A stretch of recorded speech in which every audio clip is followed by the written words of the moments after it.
I've been reviewing Apple products for over 15 years, and for those 15 years, everything has pretty much made sense. But not anymore.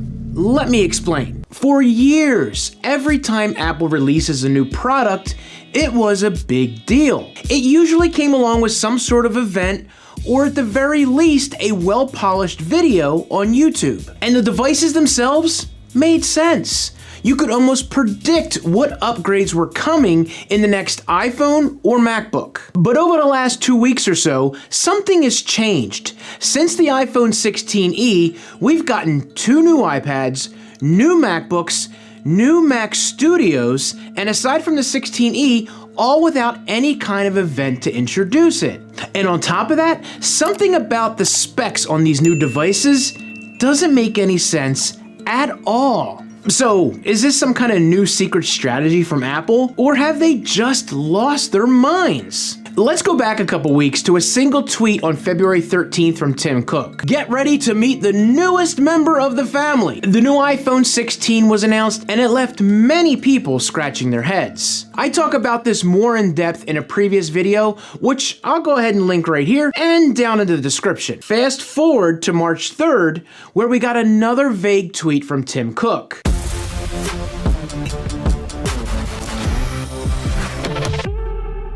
Then, the next day, we got 2 new iPads, the Classic and the Air. No new video, no polished event, just 2 iPads. Then, on March 5th, as I was working on a video for these new iPads, all of a sudden, Apple dropped the new MacBook Air and not 1, but 2 Mac Studios.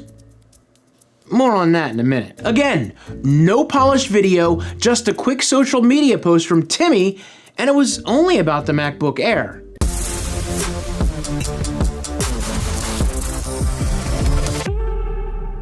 The lack of fanfare about these new releases wasn't the only weird thing going on. Some of the specs on these new devices got me scratching my head. I'm not talking about the 2 iPads, they were pretty straightforward with simple chip upgrades. For the MacBook Air, in previous years, when the latest chip was released, Apple would keep the previous generation's chip around as the base spec device. That did not happen this year, with the base machine starting with the M4, albeit a binned M4 chip, but still the latest chipset. More on that weirdness in a minute. Now I want to talk about the Mac Studios. Earlier I mentioned that there were 2 Mac Studios. One has the M4 Max, while the other has the M3 Ultra. Okay, what the hell is Apple doing here? Is that wrong? I gotta go check. 10 seconds later. No, it's right.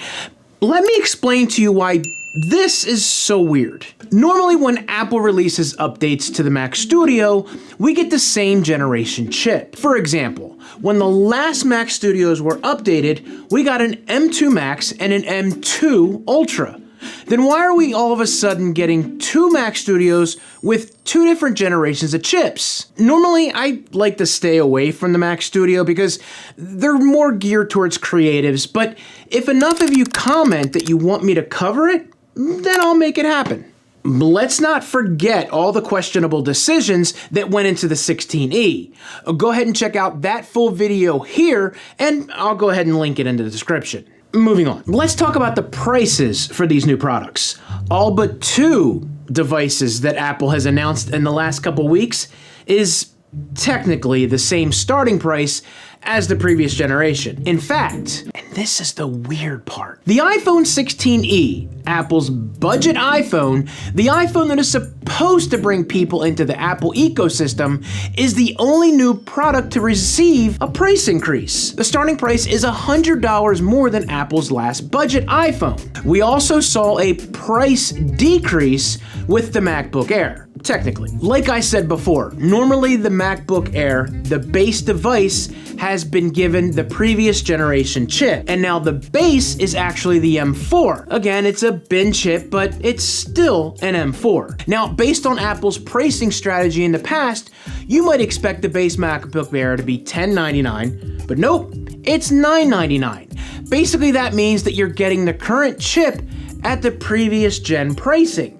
So, what's going on with Apple? I have 4 theories. Number 1, the Mac lineup reportedly isn't doing all that well in sales. Meanwhile, the iPhone sales continue to break records year after year. It could be that raising the prices on the iPhones is to make up for the lost sales with the Macs. Unfortunately, that could mean we will see price increases for the iPhone 17. The problem with this theory is that it only explains pricing. Which brings me to theory number 2. Other than the 16E, all of the devices released over the last couple weeks saw incremental upgrades. So, it's not hard to believe that Apple didn't want to have a video or an event for anything but the 16E. The problem with this theory is that it only explains how the devices were released. So that brings me to my 3rd theory. Apple could just be trying to pump out as many devices as possible that are, and I quote, built for Apple Intelligence. And number 4, my tinfoil theory that I have explains the pricing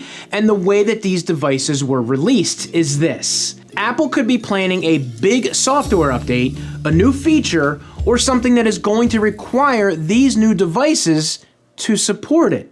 Do you agree? Or do you have something totally different? Please leave a comment down below. And don't forget to check out my video on the 16E right here. Be sure to hit that subscribe button and ring that notification bell so you won't miss any of my upcoming content. See ya.